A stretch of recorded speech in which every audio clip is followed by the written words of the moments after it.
Please help me in welcoming Christina Pullano.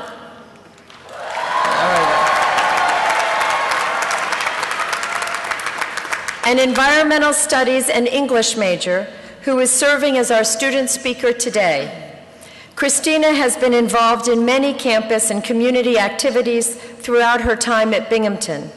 Her activities include being the current editor-in-chief of Pipe Dream, serving as the admissions tour guide, BU student government, as well as participating in SUNY VINES and Jump Nation. Christina, will you please come forward?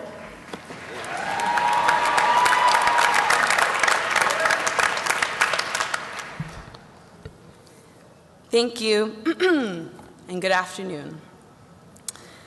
I'm honored and humbled to share this stage with our distinguished faculty and administrators, not to mention Senator Schumer, who will be an incredibly difficult act to follow. I'm proud and excited and slightly terrified to stand up here on the day we all swore would never come. Congratulations, Binghamton University, class of 2014.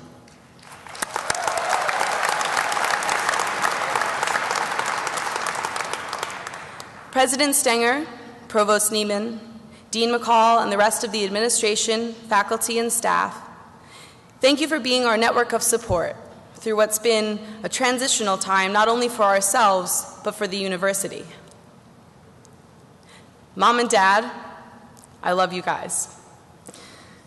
You always refuse to take credit for anything I've accomplished, but your guidance is the reason I'm standing up here, and your influence is still the most significant element shaping who I am. Being the daughter of a tap-dancing defense attorney and a yoga-practicing school teacher taught me not to worry too much about trying to define myself in one way. But my classmates at Binghamton, you showed me the true beauty in that. Because what we have in common is also what makes us so rare. We are indefinable. Here, the guy who founded his own tech startup spends all of his free time on the soccer field. The weekend warrior is out late on State Street could be found in the North Reading Room the next morning. That tour guide you heckled walking through CIW is also the editor of the student newspaper. Sometimes, these individualities seem to contradict each other. We find ourselves leading these busy, weird, contrasting lives as the students who could never pick just one. I found myself criticizing the university in the pages of Pipe Dream on the same day I'd be bragging about us to prospective students on tour. But that's what makes a Binghamton student. We can't be thrown into boxes or compressed to a single dimension. You can't explain one of us in a transcript or a cover letter. We were never meant to pick just one, and we don't need to. Moving on to grad school or entering a turbulent job market, our multiplicity makes us not only strong candidates, but also well prepared for the challenge of figuring out what comes next, even if that means first spending a few months watching Netflix in our parents' basements. As we take on these challenges, I have another one for us. 4 years ago, my high school English teacher asked me to create a personal mission statement, a sentence or phrase by which to live. I'd love for each of us to come up with our own, but I'd like to share my vision for the class of 2014. Grow always, love deeply, and serve wholeheartedly. The truth is, we've already been living that mantra. Think of how we've grown since we were eager freshmen, feeling the rush of excitement when the first frat added us on Facebook. Now we've advanced to the top of our classes and student groups, created important dialogue inside and outside the classroom, and watched as the university itself grows and changes. We somehow survived a year and a half without the union pasta bar. And we'll keep growing, learning, and challenging ourselves because we don't know any other way. We're each driven in some way by the second part of my challenge, love. Stop and think about what means the most to you. Who means the most to you?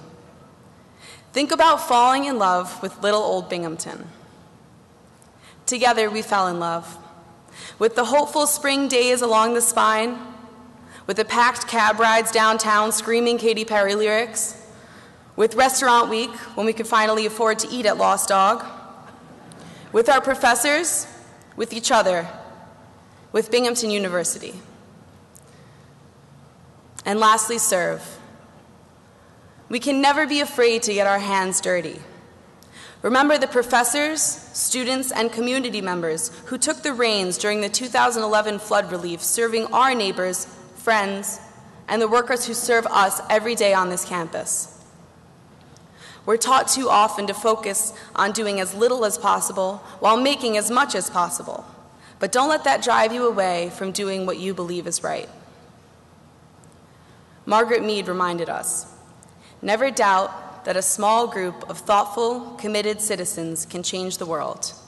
Indeed, it's the only thing that ever has.